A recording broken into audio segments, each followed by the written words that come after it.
कहानी की शुरुआत में हमें डेनिस एक्सप्लोरर आइनर मेल्सन को दिखाया जाता है, जो 1909 में ग्रीनलैंड के ईस्ट आइलैंड पर गए थे एक और टीम का पता लगाने जो पहले वहां पर गई थी, क्योंकि ईस्ट ग्रीनलैंड को कोई भी झील अलग नहीं करती।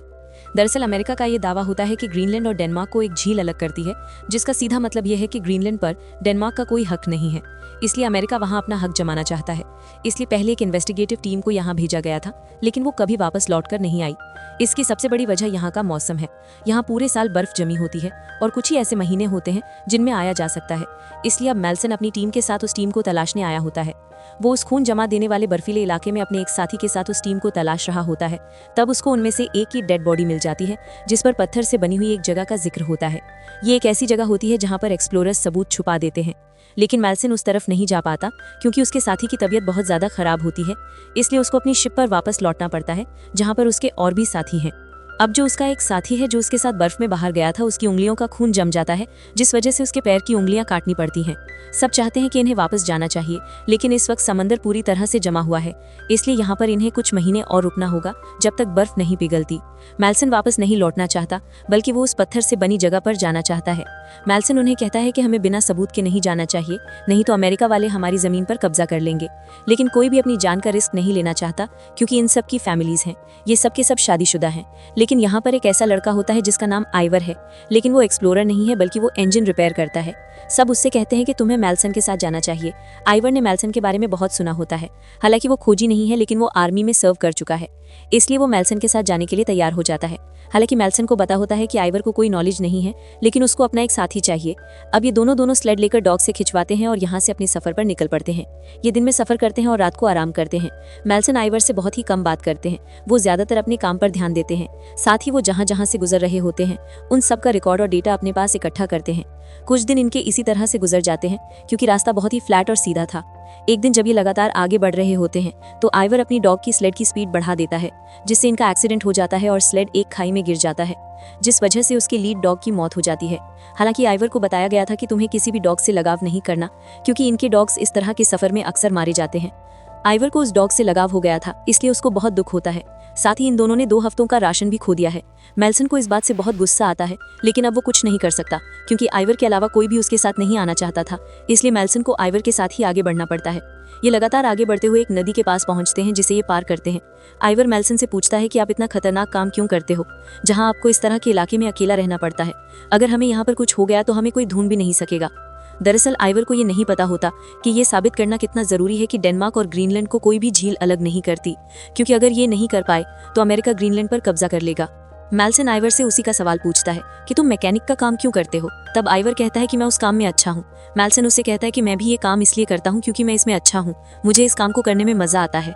अब एक रात ये दोनों बैठे होते हैं तो आइवर को एक फोटो मिलती है जिसे वो देख रहा होता है, जिसमें बहुत सारी लड़कियां होती हैं जिनके बारे में आइवर को कुछ नहीं पता होता। उसने अपनी इमेजिनेशन से इन सब लड़कियों के कुछ ना कुछ नाम रखे होते हैं। ये फोटो वो मेल्सन को दिखाता है कि आप इनमें से कौन सी लड़की चुनोगे। कैप्टन मेल्सन उसे बड़े ध्यान से देखते हैं और उनमें से एक लड़की को चुनते हैं और बोलते हैं कि मैं इसका नाम नया रखूंगा। आइवर उससे कहता है कि मैं गौर से दुआ करता हूँ कि आप दोनों हमेशा साथ रहें। इसके बाद ये अपना आगे का सफर तय करते हैं। धीरे धीरे वक्त गुजरता है और उनका सफर और भी मुश्किल होता जाता है, जिस वजह से मेल्सन बार बार गुस्से में आ जाता है। लेकिन आइगर का बिहेवियर नॉर्मल होता है। इनके बहुत सारे डॉग्स भी अब मारे जाते हैं और जो मरे हुए डॉग्स होते हैं उन्हें ये दूसरे कुत्तों को खाना बना देते हैं। ये दोनों बहुत थक चुके हैं, लेकिन वो अपना सफर जारी रखते हैं और इस तरह से उन्हें 84 दिन हो जाते हैं। आइवर को इस बात का बिल्कुल अंदाजा नहीं होता कि ये सफर कहाँ पर खत्म होगा, इसलिए वो मेल्सन से कहता है कि क्या हमें वापस चलना चाहिए, क्योंकि हमारा खाना खत्म हो चुका है। मेल्सन कहता है कि हम बिना सबूत के वापस नहीं जा सकते, हमें पत्थरों की दीवार तक, जिसे कैन कहा जाता है, पहुंचना होगा, जहां पहले एक्सप्लोरर्स ने वो सबूत रखे हैं जो ये साबित करते हैं कि ग्रीनलैंड और डेनमार्क एक है, जिसे कोई भी झील अलग नहीं करती। हमें वहां तक पहुंचना होगा। एक दिन ये बैठे होते हैं, तब वो पत्थरों की दीवार यानी कैन नजर आती है, जिसे देखकर वो खुशी से भरे होते हैं। वो दौड़ते हुए उस पत्थर के पास जाते हैं और वहां उन्हें नक्शा मिलता है जो पहले के एक्सप्लोरर्स ने बनाया था। साथ ही एक लेटर भी मिलता है जिसमें लिखा होता है कि हम आगे तक गए थे, आखिर तक देखा कि वहां पर कोई नदी नहीं है जो डेनमार्क और ग्रीनलैंड को अलग करती हो। यहाँ पर पहले के एक्सप्लोरर्स ने कुछ खाने की चीजें भी रखी होती हैं।